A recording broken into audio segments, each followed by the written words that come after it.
día, ¿cómo están todos? El tema de hoy es bacterias coliformes gram negativas enterobacterias. Primero, son bacterias gram negativas, pueden ser aerobias, anaerobias o anaerobios facultativos. Son bacilos, así que estas tienen forma de bastoncillos cortos. Pueden ser móviles gracias a la presencia de sus flagelos o inmóviles, pueden carecer de flagelos. Sus flagelos son perítricos, pueden presentar pilis, fimbrias, producen toxinas, enzimas, fermentan una gran variedad de carbohidratos, no forman esporas, reducen el nitrato a nitrito y posteriormente se convierte en óxido nítrico. Y de esta forma en el intestino se forma lo que es el óxido nítrico no enzimático. Son catalasa positivo, oxidasa negativo. Su tinción puede ser gram o distintos tipos de tinciones. Su cultivo puede ser selectivo como un agar McConkey o no selectivo como un agar sangre. Y también producen colicinas o bacteriocinas, que son toxinas proteicas sintetizadas por una especie con el fin de inhibir el crecimiento de otras bacterias. Antigénica. Las enterobacterias presentan una compleja estructura antigénica y entre esos vamos a estudiar tres tipos de antígenos: el antígeno somático O, el antígeno capsular K, o en el caso de las salmonelas, antígeno virulento B, y el antígeno flagelar H. El antígeno somático O se encuentra en la parte más externa de los lipopolisacáridos. Es resistente al calor y al alcohol. Se obtiene mediante aglutinación bacteriana y el anticuerpo que tiene mayor afinidad por el antígeno somático O es la inmunoglobulina M. El antígeno capsular K. Este antígeno se le ha relacionado con la adherencia en, en los tejidos epiteliales y se ha descubierto que el antígeno capsular 1 está relacionado con la meningitis infantil y el antígeno capsular 1 y 2 están relacionados con las infecciones respiratorias. Y el antígeno capsular 8, 9, 10 y 24 están relacionadas con infecciones del tracto urinario. El antígeno flagelar H. Este se encuentra en las proteínas flagelares y es termolábil al calor y al alcohol. Y el anticuerpo que tiene mayor afinidad sobre este antígeno es la inmunoglobulina G. Existe una gran variedad de enterobacterias y por tal motivo solo vamos a estudiar las que tienen mayor importancia clínica y para su estudio las vamos a dividir en dos tipos: las enterobacterias que son oportunistas y las enterobacterias que son patógenas. Las enterobacterias oportunistas habitan en la flora microbiana normal de los intestinos. Aquí estas bacterias conviven en equilibrio con las demás bacterias huéspedes con la temperatura, el pH, los nutrientes, el oxígeno. Estas bacterias son inocuas, comensales y varias de ellas sintetizan precursores para formar vitamina K, y de las cuales tenemos a la Escherichia coli, a la Klebsiella, al Enterobacter aerogenes, a bacterias del género Proteus, del género Providencia, del género Cesatia y a los Citrobacters. A esto hay que aumentarles, y estas bacterias van a generar síndromes diarreicos agudos.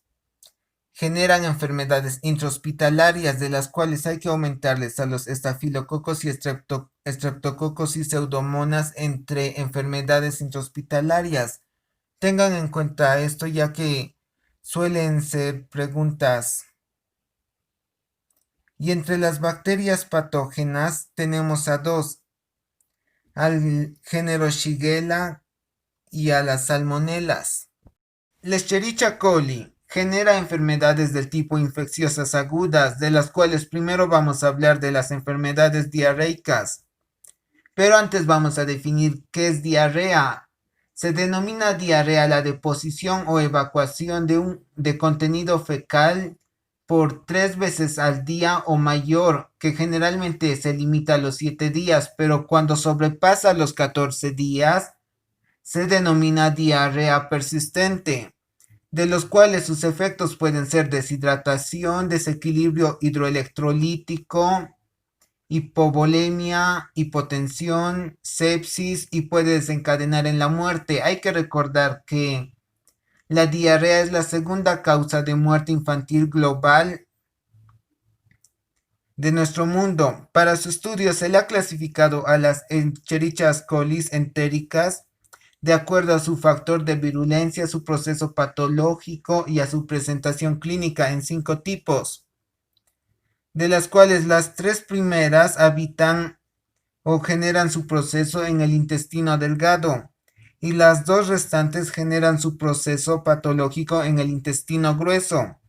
Primero tenemos a la Escherichia coli enterotoxigénica, que es la que causa con mayor frecuencia lo que es la diarrea del viajero, en el que la diarrea es acuosa. Hay vómitos, espasmos abdominales, náuseas, febrícula. La Escherichia coli enteropatógena, que es la que mayor causa la diarrea infantil. En esta diarrea hay vómitos, la diarrea es acuosa.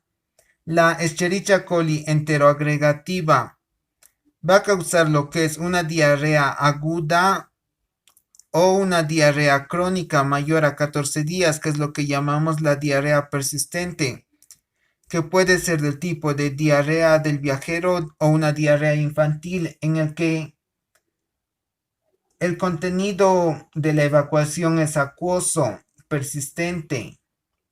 Va a haber vómitos, deshidratación, febrícula. La Escherichia coli enterohemoságica. Esta Escherichia va a sintetizar 2 tipos de toxinas similares a los de la Shigella, de las cuales el contenido de la deposición inicialmente es acuoso, luego va seguida de una diarrea sanguinolenta, una colitis hemorrágica, va a haber espasmos abdominales.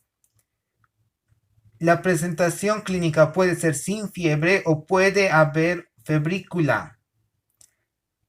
Luego tenemos a la Escherichia coli enteroinvasiva, que este es un tipo de diarrea muy rara, incluso en países desarrollados y subdesarrollados, y se le ha relacionado con los serotipos del antígeno somático O124, O143 y O164, de las cuales esta va a generar un tipo de diarrea de enfermedad similar a la disentería. Va a haber fiebre, espasmos abdominales. Escherichia coli, infecciones de vías urinarias. Las infecciones de vías urinarias suelen ser ocasionadas de un 90 a un 95% por la Escherichia coli nefrogénica, de las cuales las causas para adquirir una infección urinaria son múltiples y las más importantes son por causas anatómicas. Hay que recordar que la uretra de la mujer es más corta que la del varón, lo que le predispone a la mujer a presentar mayormente este tipo de enfermedad por causas higiénicas, por causas anatomo-higiénicas. ¿Esto a qué me refiero? Hay que recordar de que el ano tiene una vecindad cercana con la uretra y esto generalmente ocasiona infecciones urinarias en niñas, especialmente al momento de la técnica de limpieza del ano después de una deposición fecal, en el que las niñas suelen limpiarse de atrás hacia adelante. En atrás se va a encontrar lo que es el ano y en adelante la uretra, en el que se puede limpiar el ano y desplazar un poco de contenido fecal hacia la uretra. Y de esta forma estas bacterias pueden colonizar las vías urinarias. Así que la forma más correcta de limpiarse es de adelante hacia atrás. También otra causa puede ser causas hormonales, ya que la progesterona ocasiona una relajación de la uretra, lo que beneficia a que las bacterias puedan entrar con mayor facilidad a las vías urinarias. También por relaciones sexuales sin protección. Otra causa también puede ser por aguantarse, porque al aguantarse de la micción va a ocasionar a que haya un aumento de la orina y esto va a ser un caldo de cultivos.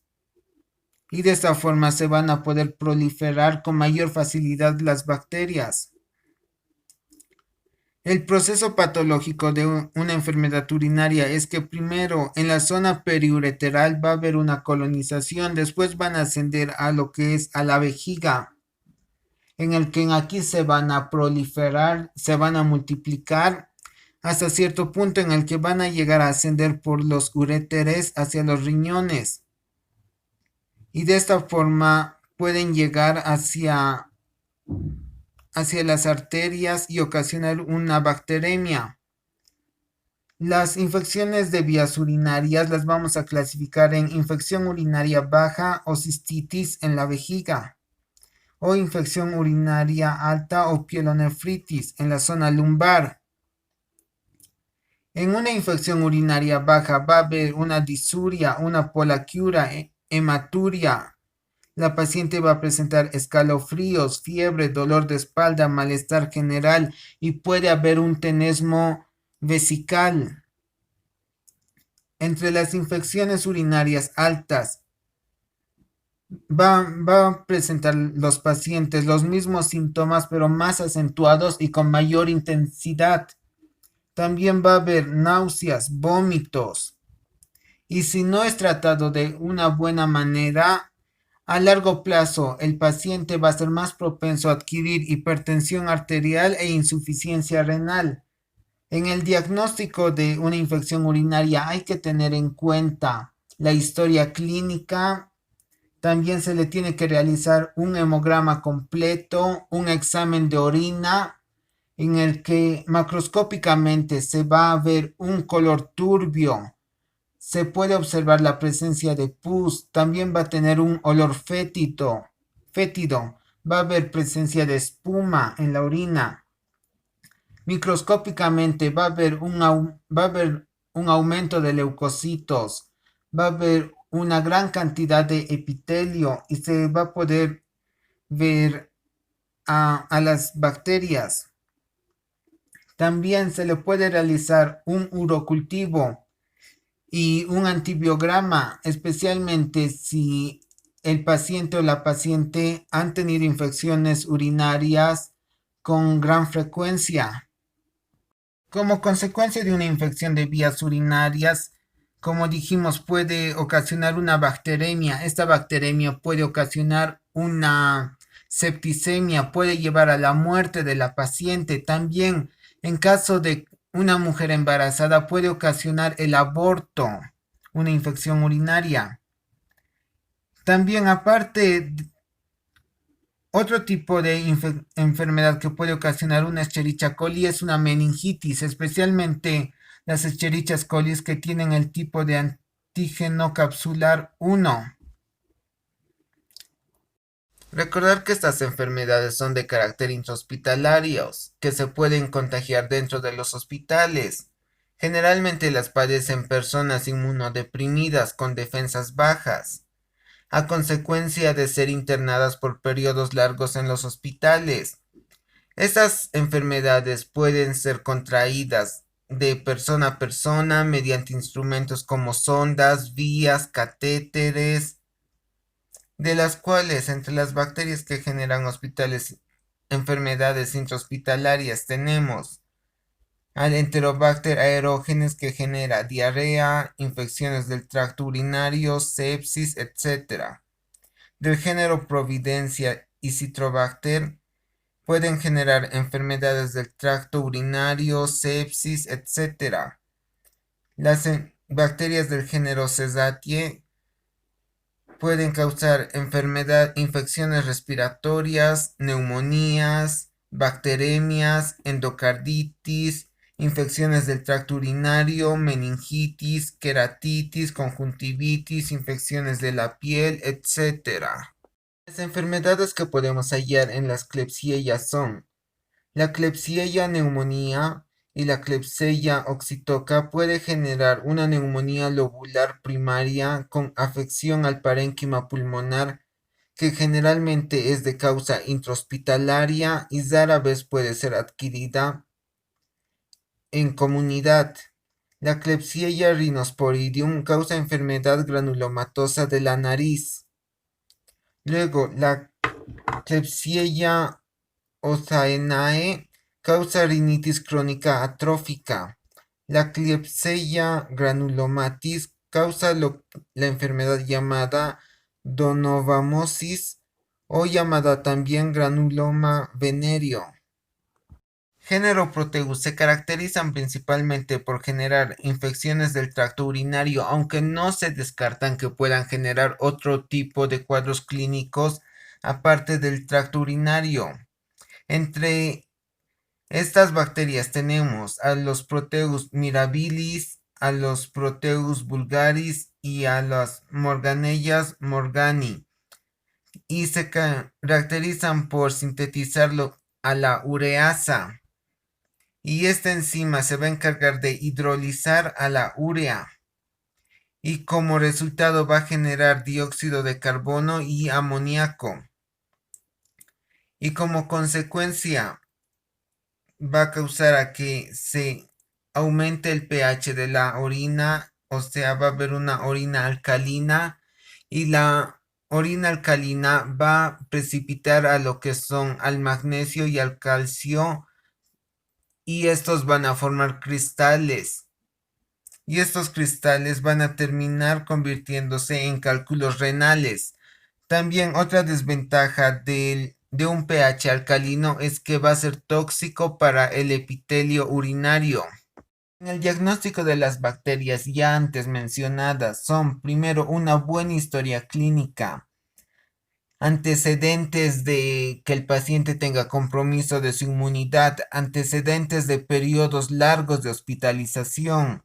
Se realiza un hemograma completo en el que se ve un aumento de la serie blanca, o sea, una leucocitosis, dependiendo a la presentación clínica de la enfermedad. Se puede realizar un urocultivo o si no un hisopado de las vías respiratorias altas, un examen de esputo. Se puede realizar también una tinción, un frotis, un cultivo, un antibiograma, ya que estas bacterias son resistentes a distintos tipos de fármacos. En el tratamiento va a ser el resultado de distintos factores, como los resultados que se obtuvo en el cultivo, los resultados del antibiograma y principalmente la experiencia que tenga el médico, que es lo más importante.